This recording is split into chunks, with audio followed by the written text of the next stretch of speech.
Let's go through, for instance, a life of what it would be like for someone living in Telos, starting with their conception or childbirth.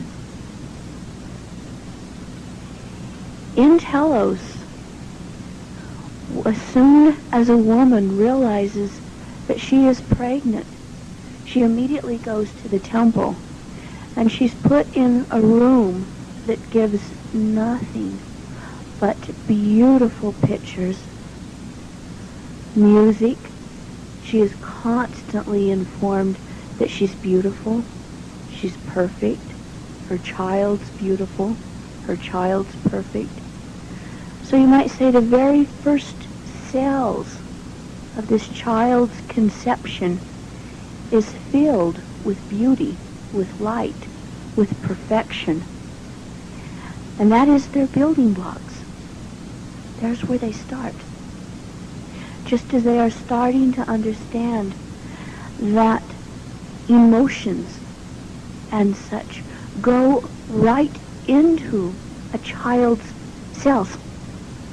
For instance, they're starting to understand that a child whom had parents that were constantly arguing during their conception and ingestion period, the child grows up insecure, quite often argumentative, or they will grow up totally feeling not good enough, totally feeling that they're not wanted. It's been proven that children that have constantly heard from their parents before they were even born that I didn't want this child, whatever, that child will constantly grow into I'm not good enough.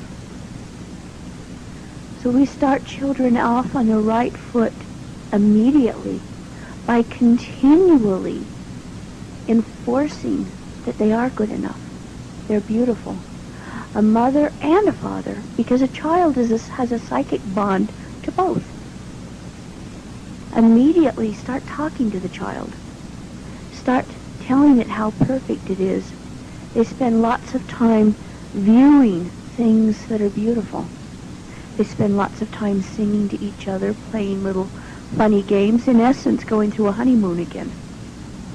So the child is all part of that joy. Another thing that makes the childbirthing process very different is we have a process that speeds it up. Therefore, a woman only carries a child for 3 months. In many ways, this is what the human condition was meant to be.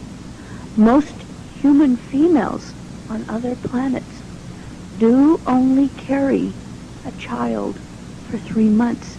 That is why that a 3-month fetus is basically formed.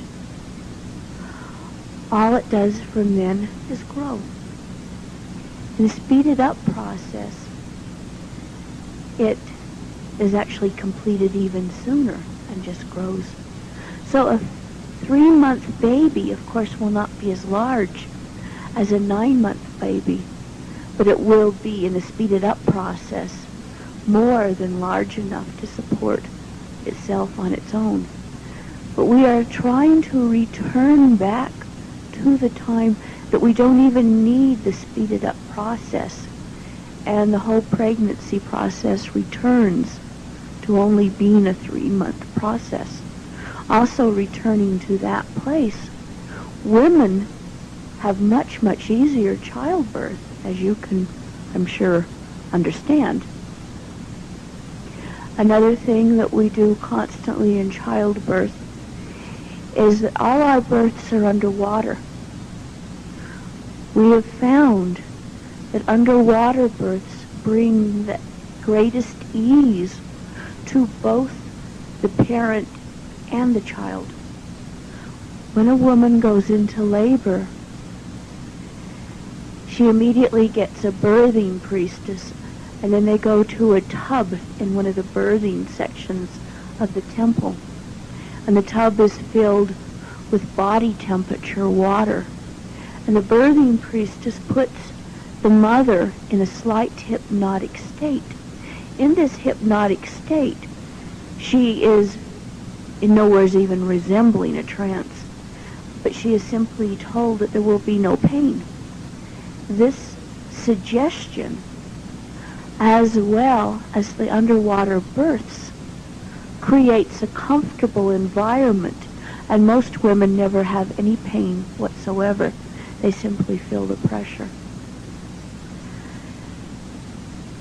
In an underwater birth, as many women are starting to discover now, that when they are in water during labor, that would be labor pains simply feels like pressure. It's more and more we are trying to alert women to this phenomenon. That is pain on dry land is simply pressure underwater. This serves a second purpose. The child, when then born, is not brought from one environment into shock tactics, as it is much on the surface now. When a child is born, they are immediately pulled from a warm, comfortable, wet environment into a cold, dry one with bright lights. And in the old days, they even used to slap them, which immediately brought a human being, for those of you who now have dealt with rebirthing, into the idea that life is hard, life hurts, life is painful. Thus, infants start shutting down from the time of their birth, and they just continue to shut down, thus not ever achieving the spiritual and physical levels that they could achieve, because they've already decided that life hurts too much to be fully there. In an underwater birth, a child goes from a warm environment right into a tub of warm water, and is immediately cuddled by both parents whom get in the tub with the birthing priestess. And the child's cuddled and petted underneath the water, so it immediately knows that its parents are there for it. Therefore, it does not go into insecurity. From there, a child of its own will come to the surface and take a quick breath, and then dive down again and breathe from the umbilical cord, and then come to the surface on their own again and take a deep breath.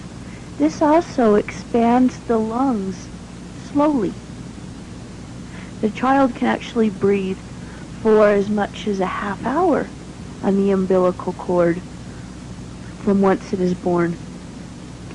This quick breath does not cause the pain and the tissue. Some of the tissue is actually damaged quite often in births that are not in water, because a child is forced to come and take a deep, deep breath out of cold, painful air that forces these lung sacs to immediately expand and create great pain, sometimes even creating scar tissue, which makes the adult more susceptible to things like tuberculosis, emphysema, colic, many of the other lung disorders that are very, very prevalent. And it also keeps the person, even as an adult, from breathing deeply as their normal state. Thus they are always half alive because they're only half breathing. Then, when the child has reached the point that they are breathing completely, just the air, the umbilical cord is cut with a laser, which causes a very fast, painless cut. And of course the umbilical cord has quit pulsating. From their birth, a child is immediately assigned